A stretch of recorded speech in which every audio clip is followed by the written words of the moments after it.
ஆச்சி மசாலா எந்த சமையலும் ருசி தேடும் ரகசியம் 20 ரூபாய்.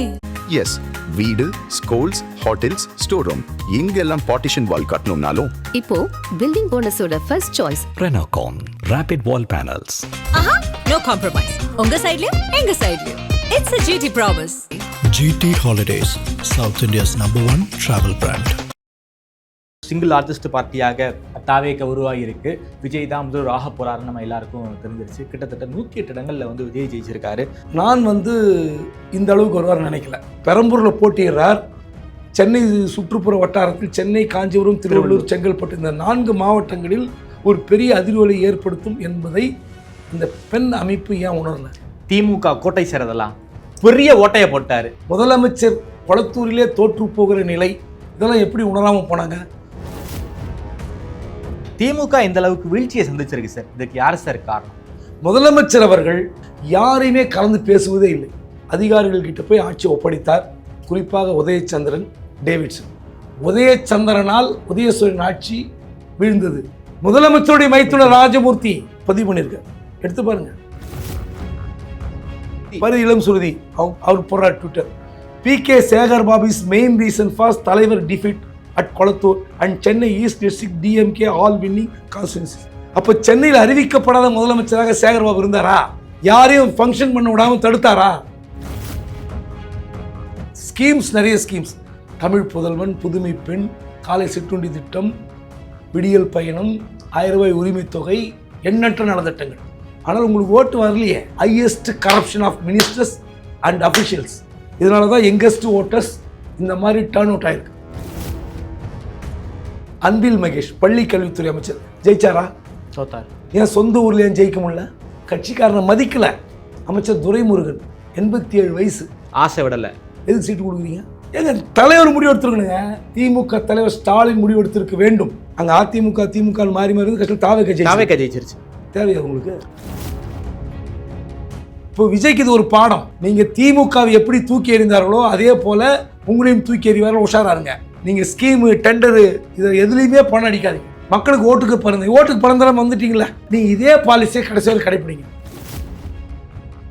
மைனாரிட்டி ஆட்சியில் வந்து தாவேக ஆட்சி அமைக்க போறாங்க. யார் யார் ஆதரவு கொடுக்க வாய்ப்பு இருக்கு? இந்த முறை காங்கிரஸ் ஆதரவு அளிக்கலாம். ECK 2 இருக்கு, கம்யூனிஸ்ட் 4 இருக்கு. அமைச்சரவையில் பங்கேற்காமல் வெளியிலிருந்து ஆதரவு சொல்லலாம். தேமுதிகவுடைய தலைவர் பிரேமலதா விஜயகாந்த் ஒரே ஜெயிச்சிருக்காங்க, ஆதரவு தரலாம். ஸோ அவருக்கு இன்னொரு 10 சீட் ஈஸியாக கிடைச்சிரும், ஆட்சிக்கு வரலாம். ஆதனையர்களுக்கு அன்பு வணக்கம். இன்று நம்மோடு மூத்த பத்திரிகையாளர் திருமிகு குபேந்திரன் வந்துள்ளார். வணக்கம் குபேந்திரன் சார். வணக்கம். நல்லா இருக்கீங்களா? நல்லா இருக்கேன். தமிழ்நாடு மக்கள் ஒரு எதிர்பாராத தீர்ப்பை கொடுத்துருக்காங்க. கருத்து கணிப்புகள் எல்லாமே பொய்யாகி போயிருக்கு. யாருக்கும் ஒரு தனி மெஜாரிட்டி கிடைக்காத நிலைமை. ஆனாலும் சிங்கிள் லார்ஜஸ்ட் பார்ட்டியாக தாவேக உருவாகியிருக்கு. விஜய் தான் முதல் ஆக போறாருன்னு நம்ம எல்லாருக்கும் தெரிஞ்சிருச்சு. கிட்டத்தட்ட 108 இடங்கள்ல விஜய் ஜெயிச்சிருக்காரு. யாருமே கணிக்கல விஜய் இந்த அளவுக்கு வெற்றி பெறுவார்னு. ஒரே ஒரு நிறுவனம் மட்டும்தான் கணித்திருந்தது, வட இந்தியாவை சேர்ந்த நிறுவனம். நீங்க உட்பட மூத்த பத்திரிகையாளர், நான் அவ்வளோ பெரிய ஆள்லாம் கிடையாது, ஒரு இளைய பத்திரிகையாளர்னு எல்லாம் சொல்லிக்கலாம். நம்முடைய கணிப்புகள் எல்லாமே பொய்யா போயிருக்கு.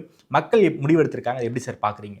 வட இந்தியாவை சேர்ந்த ஆக்சிஸ் இந்தியா அந்த ஒரு நிறுவனம் தான், அவங்க கூட மெஜாரிட்டி தரல. 100 to 120 ஆமாம், அந்த ஏரியாக்குள்ளே விஜய் கட்சி வரலாம் அப்படின்னு சொல்லி ஒரு எக்ஸிட் போல் ரிப்போர்ட் கொடுத்தாங்க. மற்றபடி நான் இந்த அளவுக்கு வருவார் நினைக்கல. என்னுடைய கணிப்பு 1லிருந்து 10 முதல் கணிப்பு. அடுத்து 35 to 40 இந்த இடங்களுக்கு வருவார். ஏதாவது ஒரு மாற்றம் நடந்தால் 50-60 போவானாங்க. நான் அதை கூட நம்பலை. இந்த 35-40 வந்தால் ஏதாவது ஒரு கட்சிக்கு டேமேஜ் ஆகும். மெஜாரிட்டி 2 கட்சிக்குமே மெஜாரிட்டி இல்லாகும்போது விஜயுடைய கூட்டணியோடு ஆட்சி அமைக்க முடியும். அது அதிமுக பாஜக கூட்டணியோடு விஜய் சேரலாம். இந்த மாதிரி தான் வாய்ப்பு நான் பார்த்தேன். ஆனால் இந்த அளவுக்கு மக்கள் விசிலுக்கு ஓட்டு போட்டிருக்கிறார்கள் என்பது எப்படின்னா, ஓட்டு போட்ட பிறகு தான் தெரிந்தது. ஏன்னா ஓட்டு போட்ட பிறகு தான் பலரும் சொல்ல ஆரம்பித்தார்கள். ஓட்டு போடுவதற்கு முன்பு இருந்த அந்த ஓசை, சவுண்டு எல்லாமே பார்த்தீங்கன்னா ஓரளவு தான் தெரிந்தது. அதுக்கப்புறம் இந்த சோஷியல் மீடியா மூலமாக வெளிப்பட்ட அந்த சவுண்ட் இருக்குல்ல, அதன் பிறகுதான் எல்லோரும் தீர்மானித்தார்கள் இந்த முறை விஜய்க்கு பெரிய வாய்ப்பு இருக்கும். காரணம், மார்க்சிஸ்ட் கம்யூனிஸ்ட் கட்சியினுடைய முன்னாள் தலைவர் பாலகிருஷ்ணன் பார்த்தீங்களா என்ன சொன்னார்? இளைஞர்கள் வந்து ஒரு ஒரு தீர்க்கமாக இருக்கிறார்கள், ஆமா. ஒரு மாற்றம் வரும் அப்படின்ற மாதிரி டோனில் பேசினாங்க. ஆமா.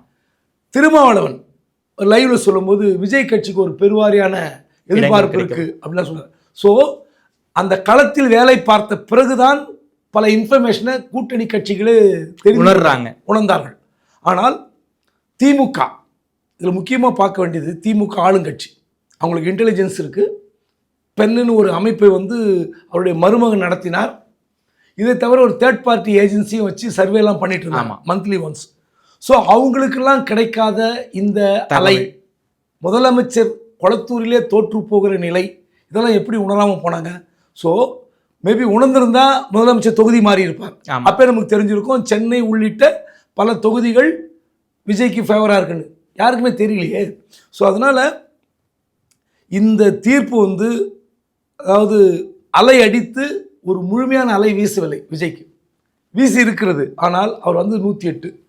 உண்மையிலே அவருக்கு இந்த அளவுக்கு ஓட்டு போட்ட சவுண்டு, அந்த சோஷியல் மீடியா வந்து அந்த எனர்ஜி இருக்குல்ல, மக்கள் சொன்னாங்க ஓட்டு போட்டு விஜய்க்குன்னு.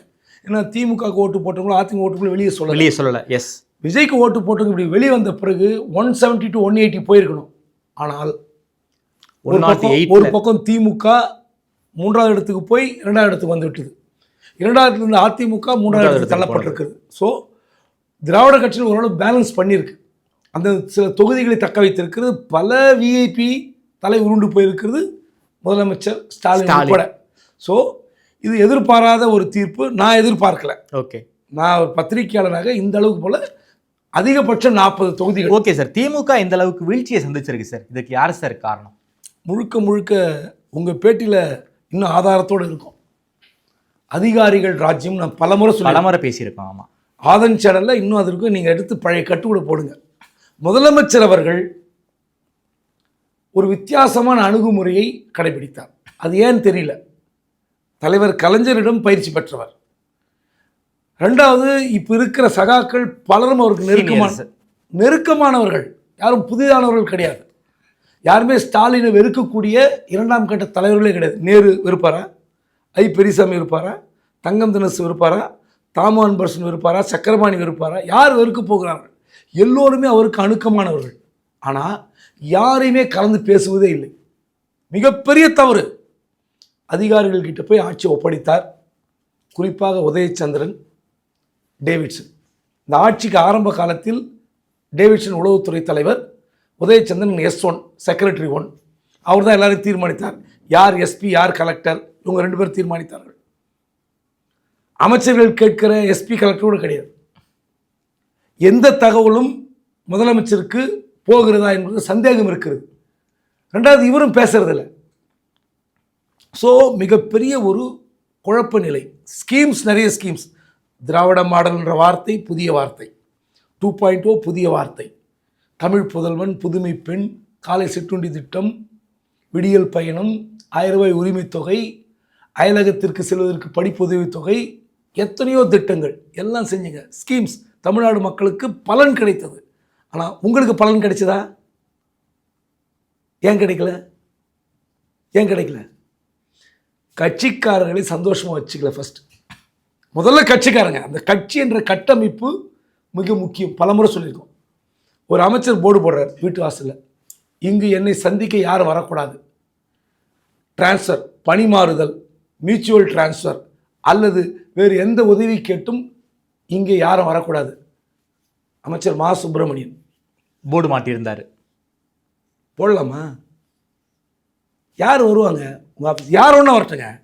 உங்கள் திமுக காரன் யார் ஒன்றா வரலாம். என்ன போடுறாரு கீழே? அப்படி யாராவது பணிமாறுதல் கேட்டு இல்லை பணியிடம் தொடர்பாக என்னிடம் ஆலோசிக்க வருபவர்கள் சம்பந்தப்பட்ட உயர் அதிகாரிகளுடைய அனுமதியுடன் வர வேண்டும். ஒரு நர்ஸு இல்லை ஒரு லேப் டெக்னீஷியன் எனக்கு டிரான்ஸ்ஃபர் வேணும், எங்கள் அம்மா உடம்பு சரியில்லை, நான் திருவண்ணாமலை போஸ்டிங் போட்டிங்க, என் சொந்த ஒரு நாகர்கோயில் அப்படின்னா அந்த டீன் கிட்ட போய், சார் நான் பல முறை உங்ககிட்ட கேட்டேன் எனக்கு டிரான்ஸ்ஃபர் ரெக்கமெண்ட் பண்ணுங்கன்னு, நீங்கள் பண்ணல, நான் அமைச்சரை பார்க்குறேன், எனக்கு அனுமதி கொடுங்கன்னு போய் கேட்டால் கொடுப்பார்? அவர் செய்வாரா?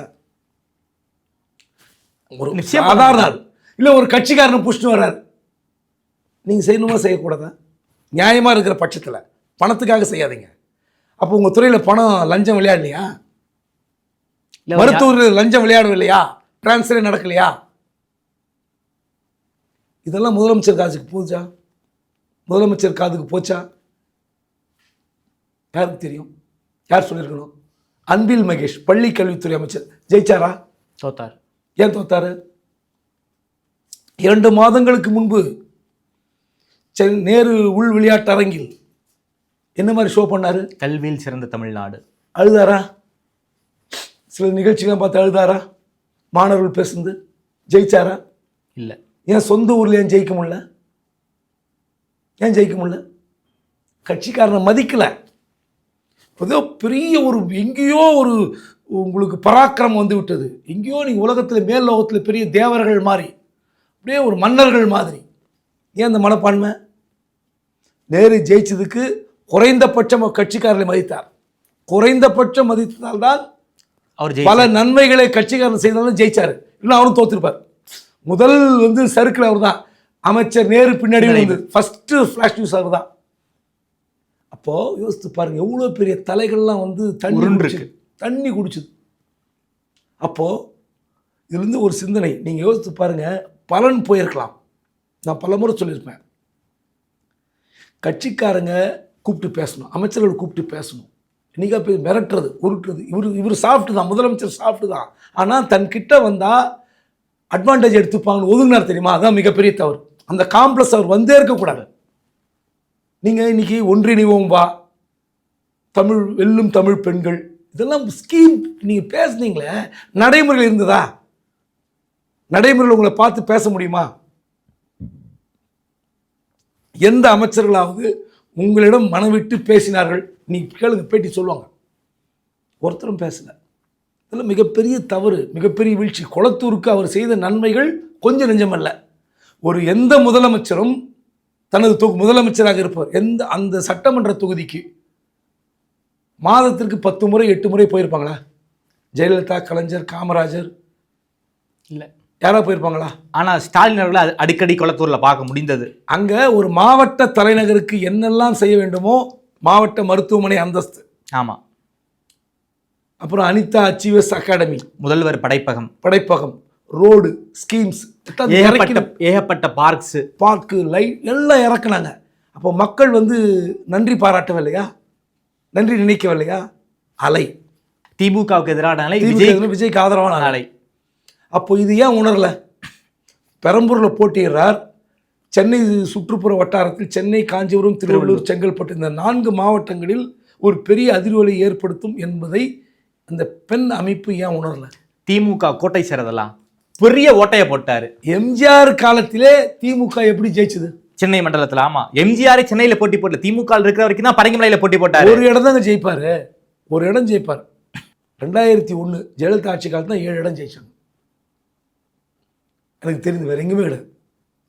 லாஸ்ட் எலெக்ஷன்ல ஒரே 2006 இந்த வீராணம் நதிநீர் திட்டத்துக்கு சென்னை கொண்டு வந்த பிறகு 2001 2006 ஆட்சிக்கு பிறகு 2006 தான் 7 இடங்கள் ஜெயிச்சாங்க. அப்போது நீங்கள் எப்படிப்பட்ட ஒரு இடத்தை ஒரு நடிகர் வந்து இந்த ஆக்கிரமிப்பு செய்கிறார் என்பதை 2 கட்சியும் உணரல. 2 திராவிட கட்சிகளும் விஜயனுடைய தாக்கத்தை உணரவில்லை. மீடியா உணரல, அவங்களும் உணரல. ஆனால் இதை விட முக்கியமான விஷயம், இன்னைக்கு தினத்தந்தியில் ஒரு செய்தி அருமையாக போட்டிருக்காங்க. மதுரை டேட்லைனில் வந்திருக்கு. அதிக பணப்பழக்கம் திமுக அதிமுக மீது சலிப்பை ஏற்படுத்தியது வாக்காளர்கள் கருத்து. எவ்வளோ பெரிய முக்கியமான விஷயம். நீங்கள் எவ்வளோ பணம் கொடுத்தீங்க? 2 பேருமே பணம் கொடுத்தாங்க. கரூரில் எவ்வளோ பணம்? கரூர் தொகுதியில் அங்கே தாவேக்கா 3வது இடத்து தள்ளப்பட்டது. அங்கேயே விஜய்க்கு வந்து முதலிடத்தில் வரல. 41 பேர் இறந்த ஊர். அதுக்காக என்னெல்லாம் பண்ணார்? அழுதார். என் மீது தவறில்லை என்று சொன்னார். பழி வாங்கி விட்டது தமிழக அரசு, போலீஸ்னார், என்னென்னவோ சொன்னார். கடைசி வரைக்கும் ஒத்துக்கல. ஆனால் தவறு இன்றைக்கும் சொல்கிற விஜய் மீது தான் குற்றச்சாட்டு. விஜய் லேட்டாக போனது தப்பு, குறித்த நேரத்தில் போயிருக்கணும். எல்லா ஊருக்கும் 2 வருஷம் நீங்கள் கட்சி ஆரம்பிச்சிங்களே, 2024 பிப்ரவரி கட்சி ஆரம்பிச்சிங்களே, ஏன் ஊராக போகல? எதுக்கு இது கடைசி நேரத்தில் நெருக்கடி பண்ணீங்க? ஏன் படம் நடிக்கிறீங்க? ஜனநாயகன் படம் என்ன அவசியம் உங்களுக்கு? போயிருந்தாருன்னா இன்னைக்கு இதை விட பெரிய நம்பர்ஸ் வந்திருக்கும். போல் நீங்கள் 38 தொகுதியில் 38 மாவட்டத்தில் ஒரு 8-10 மாவட்டம் தான் கவர் பண்ணியிருப்பீங்க, இன்னொன்று 12 மாவட்டம் கவர் பண்ணியிருப்பீங்க. இவ்வளோ பணம் கரூரில் திமுக 6000, அதிமுக 3000, இவ்வளோ வாங்கிக்கிட்டு 9000 வாங்கிக்கிட்டு தாவேக்கம் வந்திருக்கு 3வது இடத்துக்கு. ஆனால் திண்டுக்கல் திமுக 4000, அதிமுக 3000, 7000 வாங்கிட்டு அங்கே குத்திருக்காங்க தாவேக்கல். ஆனால் தப்பி தவறி ஐபி செந்தில்குமார் ஜெயிச்சிருக்காரு. ரொம்ப நேரம் எஸ்கேப்பில். எவ்வளோ பணம் தண்ணி மாதிரி இறஞ்சிருக்கு பணம். அதாவது ஏவாவேலு அவருக்கு இன்சார்ஜ் இருக்கிற 42 சட்டமன்ற தொகுதியிலும் 2000 ரூபா கொடுத்தார். ஓகே, ஒரு ஓட்டுக்கு 2000 ரூபாய். அவர் தொகுதியில் இன்னும் பணம் வந்து 6 ஓடிச்சு. அவர் கூட்டணி சின்னம், கூட்டணி கட்சிக்கான பானை சின்னத்துக்கு 1000 ரூபாய், முரசுக்கு 1000 ரூபாய், திமுக இருந்து 2000 ரூபாய் கொடுத்தார். ஜோலார்பேட்டை தொகுதி கவிதா தண்டபாணி திமுக வேட்பாளர் 2000 ரூபாய் கொடுத்தாங்க. அதிமுக வேட்பாளர் அசந்து போயிட்டார் முன்னாள் அமைச்சர் KC வீரமணி 2000 ரூபாய், ஐயோ 3000 ரூபாய். இதெல்லாம் கடந்து இவ்வளோ பணம் ஆராய் ஓடியது. இதை மீறி தமிழ்நாடு மக்கள் பணத்தை வாங்கி கொண்டு மாற்றி போட்டுட்டாங்க. ஏன்னா நம்ம பணம் நம்ம கிட்ட இருந்து. முக்கியமான விஷயம், ரெண்டு திராவிட கட்சிகளையும் பணம் வாங்கியிருக்காங்க. வாங்கிக்கிட்டு யாருக்கு ஓட்டு போட? விஜய் ஓட்டு போட்டிருக்காங்க. முகத்தை கறி பூசி உங்களை அவமானப்படுத்தியிருக்காங்க.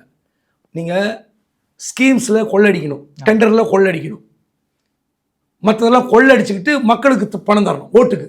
தேவையில்லையே. இப்போ விஜய்க்கு இது ஒரு பாடம். நீங்கள் திமுகவை எப்படி தூக்கி எறிந்தார்களோ அதே போல் உங்களையும் தூக்கி எறிவார்கள். உஷாராக இருங்க. நீங்கள் ஸ்கீமு டெண்டரு இதை எதுலேயுமே பணம் அடிக்காதீங்க. மக்களுக்கு ஓட்டுக்கு பணம் தராமல் வந்துட்டீங்களே. ஓட்டுக்கு பணம் தராமல் 108 இடங்களில் ஜெயிச்சிருக்காங்க. அப்போது நீங்கள் இதே பாலிசியை கடைசி வரை கடைப்பிடிங்க. குறிப்பாக இப்போ அடுத்து உள்ளாட்சி தேர்தல் வரப்போகிறது. உங்களுக்கு ஒரு பெரிய வரவேற்பு கிடைக்கும். ஏன்னா கண்ணை மூடிக்கொண்டு பணத்தை வாங்கி கொண்டு உங்களுக்கு தான் ஓட்டு போட்டிருக்காங்க. இன்னும் இப்போ இதோட கூடுதலாக வரும்.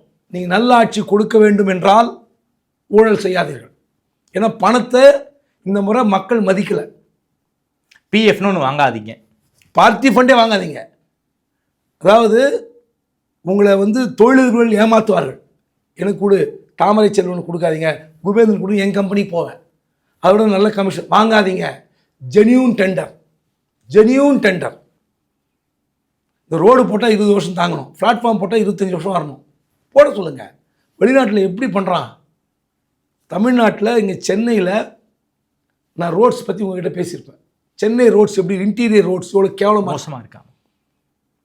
அதனால் எவ்வளோ பெரிய செலவு தெரியுங்களா? உயிரிழப்பு, அடுத்து முதுகு தண்டுவட பிரச்சனை, மென்டல் ஸ்ட்ரெஸ்ஸு, வாகனம் டெப்ரிசியேஷன், பலவித பொருளாதார செலவுகள் இருக்குது. இதெல்லாம் வந்து ரோட்ஸ் போட்டிங்கன்னா எப்படி இருக்கும்? நம்ம விட வறுமையான நம்ம 1 லட்ச ரூபா கொடுத்தா 3,30,000 ரூபா தரான் கொழும்புல. 4 நாள் போயிட்டு வந்தேன் ரோடு ஆஃப்டர் எலெக்ஷன். அவ்வளோ நீட்டாக இருக்குது கொழும்புல. ரோடு அவ்வளோ நீட்டாக இருக்குது. சாலையில் ஒரு இடத்துல குப்பை இல்லை. சாலைகளில் எல்லோரும் ஹெல்மெட் போட்டிருக்காரு. வண்டி ஓட்டுற 2 வீலர்ஸ் எல்லாரும், பில்லியன் ரைடர்ஸ் உள்பட. அந்த ஒயிட் மார்க் மேலே முன்னாடி ஒரு கோடு இருக்குது, ஜிக்ஜாக் கோடு. அந்த ஜிக்ஜாக்கில் நிற்கிறாங்க. டிசிப்ளின். பொதுமக்களுக்கும் இதில் பங்கு இருக்குது. ஆமாம், பொதுமக்களும் திருந்த வேண்டும். ஒரு இடத்துல கூட வண்டி இடித்து தான் நான் பார்க்கல 4 நாளில். 2 வீலர் எல்லாருமே பக்கா வண்டி ஓட்டுறாங்க, பக்காவை நிறுத்துகிறாங்க, எல்லாருமே ஹெல்மெட். நம்ம விட வறுமையான நாடு இந்தோனேஷியா, நம்ம விட வறுமையான நாடு வியட்நாம். 25 வருஷத்தில் வியட்நாம் இருந்தது. அங்கே போய் பாருங்கள், யாராவது பார்த்தவங்களுக்கு கேளுங்க. அங்கே இருக்கிற பப்ளிக் டாய்லெட் கண்ணாடி மாதிரி இருக்கும். இங்கே ஏதாவது ஒரு பப்ளிக் டாய்லெட்டில் நீங்கள் யூரின் போயிட முடியுமா? GH போய் பாருங்கள் பப்ளிக் டாய்லெட் எப்படி இருக்குன்னு. ஒரு எங்கேயாவது ஒரு பக்கத்தில், சென்னைக்கு பக்கத்தில் ஒரு ஸ்கூல் போங்க, இல்லை சென்னைக்குள்ளே போங்க, அம்ஜிகரை அது பக்கத்தில் எங்கேயாவது ஒரு இடத்துல போய் பாருங்கள் பப்ளிக் டாய்லெட், ஸ்கூல் டாய்லெட் எப்படி இருக்குது. நீங்கள் பள்ளி கல்வித்துறை வந்து போராட்டம் நடத்துனாங்களா? ஆசிரியருக்கு யார் பேச்சுவார்த்தை நடத்தினா? அமைச்சர் ஏவாவேலு. அவருக்கும் பள்ளி கல்வித்துறைக்கு என்ன சம்பந்தம்? துப்புரவு பணியாளர்கள் போராட்டம் பண்ணாங்க, சேகர்பாபு பேச்சுவார்த்தை பண்ணாரு. ஏன் நேரு இல்லையா? உள்ளாட்சித்துறை அமைச்சர் நேரு தானே, அவர் ஏன் பேச்சுவார்த்தை நடத்தி போறாரு? என்னங்க பிரச்சனை? இதெல்லாம் முதலமைச்சர் கவனிக்க வேண்டாமா? ஸ்கீம்ஸ், அதாவது நலத்திட்டங்கள் என்பது திமுக ஆட்சி காலத்தில் செய்து மறுக்கவே முடியாது, எண்ணற்ற நலத்திட்டங்கள். ஆனால் உங்களுக்கு ஓட்டு வரலையே. நீங்கள் நல்லாட்சி செய்து இப்போ என்ன தெரியுங்களா?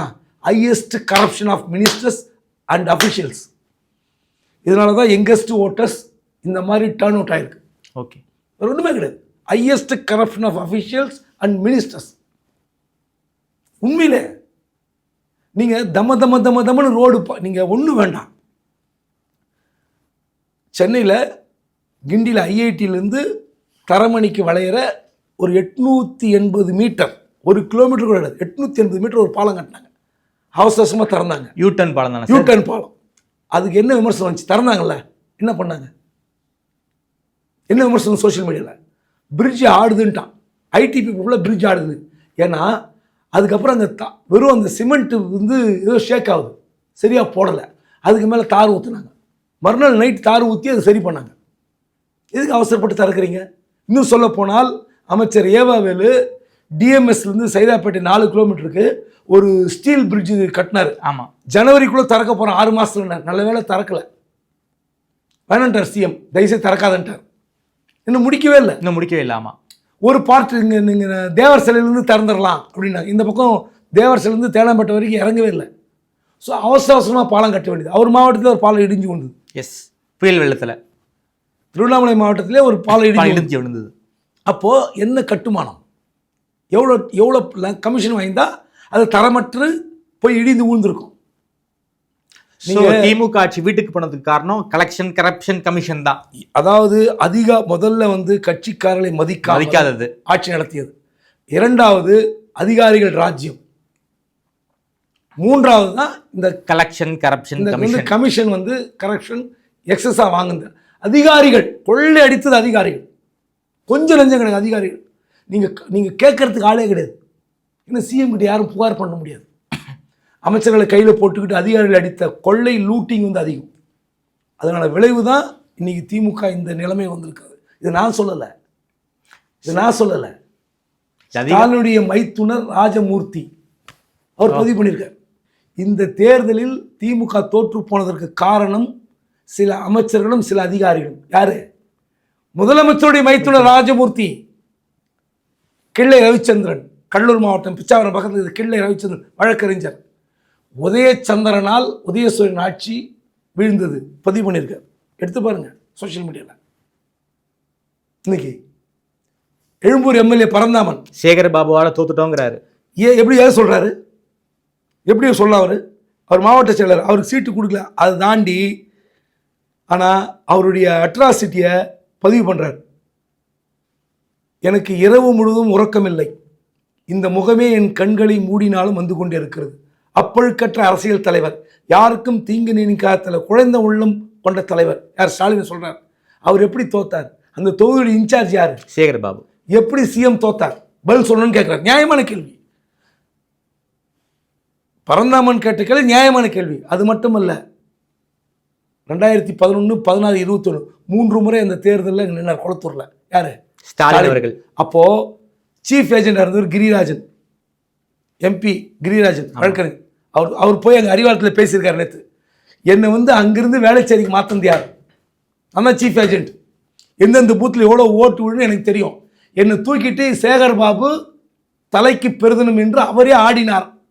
தலைவரை தோற்கடித்தார். நேற்று கிரிராஜன் அறிவாலயத்தில் எழுப்பிய குரல் அது ஒன்று. அடுத்து முன்னாள் அமைச்சர் துணை சபாநாயகர் பரிதி இளம் வயதுடைய பையன் பரிதி இளம் சுருதி அவர் போடுறார் ட்விட்டர்.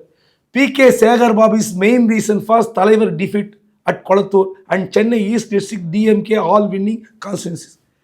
எத்தனை வெறுப்புங்க! அப்போ சென்னையில் அறிவிக்கப்படாத முதலமைச்சராக சேகர் பாபு இருந்தாரா? எஸ், ஆமாம். யாரையும் ஃபங்க்ஷன் பண்ண விடாமல் தடுத்தாரா? பரந்தாமன் ஒரு கேண்டிடேட். நீங்கள் அவரை மாற்றுறீங்க, மாவட்ட செயலர், தப்பு இல்லை. ஆனால் ஏன் அவரை வலிந்து மாற்றுறீங்க? என்ன அவசியம்? அவர் மேல் என்ன குற்றச்சாட்டு? அதே போல் தாயகம் கவி அது தெரிவிக்காது. அப்போ 2 தொகுதி கோட்டை விட்டீங்களே.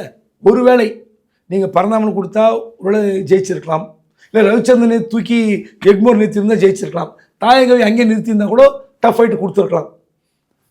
அண்ணா நகர் கார்த்தி அவர் தூக்கி போய் வெளியாக நிறுத்துனீங்க. அண்ணா நகர் நிறுத்திருந்தா ஒருவேளை ஜெயிச்சிருக்கலாம். அசன் மௌலானா வேளச்சேரி, அவர் மீது எவ்வளோ குற்றச்சாட்டு. சீட்டே கொடுத்துருக்க கூடாது அவருக்குலாம். அவருக்கு எப்படி சீட்டு கொடுக்குறீங்க? திரும்ப தோற்கும் என்று தெரிந்தே சீட்டு கொடுக்குறீங்க. அங்கே நல்ல கேண்டிடேட் போட்டிருந்தா ஒருவேளை ஜெயிச்சிருந்திருக்கலாம். அப்போ நீங்கள் ஒரு 15க்கு 20 கேண்டிடேட் நீங்களே சூன்யம் வச்சுக்கிட்டீங்க. அமைச்சர் துரைமுருகன் 87 வயசு, ஆசை விடலை. ஏங்க தலைவர் முடிவு எடுத்துருக்கணுங்க. திமுக தலைவர் ஸ்டாலின் முடிவு எடுத்திருக்க வேண்டும். எதுக்கு சீட்டு கொடுக்குறீங்க? என்ன அவசியம்? அங்கே அதிமுக திமுக மாறி மாறி கஷ்டம் தாவேக்கா ஜெயிச்சிருச்சு. தேவையா உங்களுக்கு? ஆம்பூர் வாணியம்பாடி சைடில் வந்து பெரிய அளவில் தாவேக்கா நல்லா ஸ்கோர் பண்ணியிருக்காங்க. தாகிரா ஜெயிச்சிருக்காங்க. என்ன அர்த்தம்? நீங்கள் உங்கள் ஆட்சி மீது வெறுப்பு இருக்கிறதா இல்லையா நீங்கள் உணரணுங்க. அதிகாரிகள் ராஜ்யம்னு உங்கள் மைத்துனர் சொல்கிறார், நீங்கள் ஏன் உணரலை? அப்போ உங்ககிட்ட யாரும் சொல்ல முடியல. உங்களை சுற்றி யார் அணை கட்டி தடுத்தது? முதலமைச்சரை சுற்றி அணை மாறி தடுத்த நபர்கள் யார்? நெருங்கவே முடியாத சிஎம் நீங்கள். எளிமையானவர், கூப்பிட்டு பேசுகிறாரு, ஃபோனில் பேசினா பேச முடியுங்கிறாங்க. திருமாவளவன் பல முறை சந்தித்திருக்கிறார், பல கூட்டணி கட்சி தலைவர் சந்தித்திருக்கிறார்கள். ஆனால் கட்சிக்காரங்க சந்திக்க முடியல. சந்திக்க முடியல. சில உண்மையான விஷயத்தை பகிர்ந்துக்க முடியல. அப்போ என்ன சிக்கல்? நீங்கள் இப்போ கூட சொல்லணே, நேரு கிட்டேயோ ஐபி கிட்டேயோ எம்ஆர்கே கிட்டேயோ சக்கரபாணி கிட்டேயோ தாம் அன்பர்சன் கிட்டேயோ கட்சிக்காரங்க கூப்பிட்டு பேசியிருந்தீங்கன்னா பல பிரச்சனைக்கு தீர்வு கிடைத்திருக்கும். இப்படிப்பட்ட தோல்வி திமுக சந்தித்திருக்க வேண்டிய அவசியம் இருக்காது நான் நம்புகிறேன். ஓகே சார், ஒரு மைனாரிட்டி ஆட்சியில் வந்து தாவேக்கா ஆட்சி அமைக்க போகிறாங்க. யார் யார் ஆதரவு கொடுக்க வாய்ப்பு இருக்குது? விசிக, அதே போல் 2 கம்யூனிஸ்டுகள், காங்கிரஸ் நிச்சயம் போயிடுவாங்கன்னு நினைக்கிறேன். பாமகலாம் போகிறதுக்கு வாய்ப்பு இருக்கா சார்? ஒருவேளை இப்படி நடந்திருந்தால் விஜய் இவ்வளோ கஷ்டப்பட்டிருக்க மாட்டார். விஜய் வந்து ஒரு தெளிவான அரசியல்வாதியாக இருந்தால், அவர் பாவம் புதுசு, அவருக்கு 2ஆம் கட்டத்தில் அவ்வளோ சிறப்பாக அமையலை. காங்கிரஸ் போகும் என்று நம்பியிருந்தார்கள், வரல. ஆனால் விசிகா தினகரன் எங்கே போனாலும் சொல்றாரு, அவருக்கு ரொம்ப வரவேற்பு இருக்கு. ஆமாம், அவர் போயிருந்தார் வச்சுங்க. ஒருவேளை காங்கிரஸ், விசிகா, பாட்டாளி மக்கள் கட்சி இல்லாமல் தினகரன், டிடி தினகரன் இவங்கெல்லாம் போயிருந்தாங்கன்னு வச்சுங்களேன், ஈஸியாக மெஜாரிட்டி கிடச்சிருக்கும். ஆமாம், அதுக்கான ஒர்க் அவுட் வந்து டிவிகே சைடில் பண்ணல. நீங்கள் 130 140 சீட் ஈஸியாக வந்திருக்கும். இன்னும் 150 கூட போயிருக்கலாம். கோட்டை விட்டாங்க. இந்த முறை வந்து காங்கிரஸ் ஆதரவு அளிக்கலாம். விசிகா 2 இருக்குது, 4 இருக்குது, கம்யூனிஸ்டுகள் இருக்காங்க, கம்யூனிஸ்ட் 4 இருக்குது. வெளியிலிருந்து ஆதரவு தரலாம். அமைச்சரவையில் பங்கேற்காமல் வெளியிலிருந்து ஆதரவு சொல்லலாம். தேமுதிகவுடைய தலைவர் பிரேமலதா விஜயகாந்த் ஒரே ஜெயிச்சிருக்காங்க, எங்கள் வீட்டு பிள்ளைன்னு சொல்லியிருக்காங்க, ஆதரவு தரலாம். ஸோ அவருக்கு இன்னொரு 10 சீட் ஈஸியாக கிடச்சிரும், ஆட்சிக்கு வரலாம். என்னை கேட்டால் ஒரு 6 மாதம் பொறுத்திருந்து பார்க்க வேண்டும். Okay, honeymoon period. ஆமாம், அவர் வந்து விமர்சிக்காமல் நல்லாட்சி தருகிறாரா, எப்படி நிர்வாகம் இருக்கிறது, என்ன மாதிரி திட்டங்கள், அவர் அறிவித்த திட்டங்கள்லாம் செயல்படுத்துவாரா? சில சிக்கலான விஷயங்கள் இருக்குது. ஓகே, பஸ் எல்லாருக்கும் ஃப்ரீ, பெண்களுக்கு எல்லோரும் ஃப்ரீ, தமிழ்நாடு ஃபுல்லாக ஃப்ரீன்ட்டார். 200 யூனிட் கரண்ட் ஃப்ரீ. அப்புறம் அண்ணன் சீர், தாய்மாமன் சீர், இவங்களெல்லாம் பட்ஜெட்டில் ஏற்கனவே வேலையில்லா பட்டதாரிகளுக்கு மாதம் 4000 நினைக்கிறேன், 29. ஆமாம், திமுக அரசாங்கம் ஆல்ரெடி எமர்ஜென்சி ஜோன் என்று சொல்லப்படுகிற 27% தொடாமல் 25% அளவுக்கு கடன் வாங்கிவிட்டது. 10 லட்சம் கோடி கடன். அப்படி இருக்கும்போது இதெல்லாம் வந்து செயல்படுத்த முடியுமா? நீங்கள் அறிவிச்சிட்டீங்கிறதுக்காக செயல்படுத்தாதீங்க, விட்டுறலாம், நல்லாட்சி கொடுங்க. சார், கடைசி கேள்வி சார், திமுக ஆட்சிக்கு விட்டு போனதுக்கு மிக முக்கியமான காரணம் அதிகாரிகளுடைய ராஜ்யம் அப்படின்னு பல விஷயங்களை சொன்னீங்க. விஜய்க்கு என்ன சார் சவால் இருக்குது? அதிகாரிகளை எப்படி ஹேண்டில் பண்ணணும் விஜய்? அதாவது வந்து நல்ல பேக் அண்ட் டீம் வேணும். பேக் அண்ட் டீம்னா அவர் உண்மையை சொல்லுகிற நெகட்டிவ் செய்திகளை தன் காதுக்கு வர வேண்டும் என்று விஜய் விரும்பினால் அதுவே அவருக்கு வளர்ச்சி. ஓகே, வீழ்ச்சி வராது. நீங்கள் பாராட்டுகள் மட்டும்தான் என் காதுக்கு விழணும், நான் யாரையும் சந்திக்க மாட்டேன் அப்படின்னு நினச்சிங்கன்னா கஷ்டம். நல்ல பேக் அண்ட் டீம். இதுக்கு ரிட்டையர்டு ஐஏஎஸ் ஐபிஎஸ் கூட வச்சுங்க, இல்லை சர்விங் ஐஏஎஸ் ஐபிஎஸ் கூட வச்சுங்க, நல்லவர்கள் வைத்துக் கொள்ளுங்கள். தமிழ்நாட்டில் எவ்வளோ பேர் நல்லவர்கள் இருக்கிறார்கள், நல்ல இண்டஸ்ட்ரியலிஸ்ட் இருக்காங்க, அவங்க சந்திங்க. தமிழ்நாடு முழுவதும் இருக்கிற பல தொழிலதிபர்கள் இருக்கிறார்கள், அவர் அழைத்து பேசுங்கள். சார், என்ன உங்களுக்கு கஷ்டம்? அதே மாதிரி அரசு ஊழியர் ஆசிரியர்கள் சங்கம் இவங்களாம் கேட்கணும். திமுகவுக்கு பிரச்சார பீரங்கே அரசு ஊழியர்கள் ஆசிரியர்கள் தான். அவங்கள கோட்டை விட்டாங்க. ஸோ விஜய் வந்து ஒரு 6 மாத காலம் ஒரு பயிற்சி காலம் தான். ஏன்னா அவர் புதுசு, அவங்க கட்சி புதுசு, அதில் இருக்கிற எம்எல்ஏக்கள் 2 பேர் தான் ஓல்டு, செங்கோட்டையன், பிஎஸ் பாபு.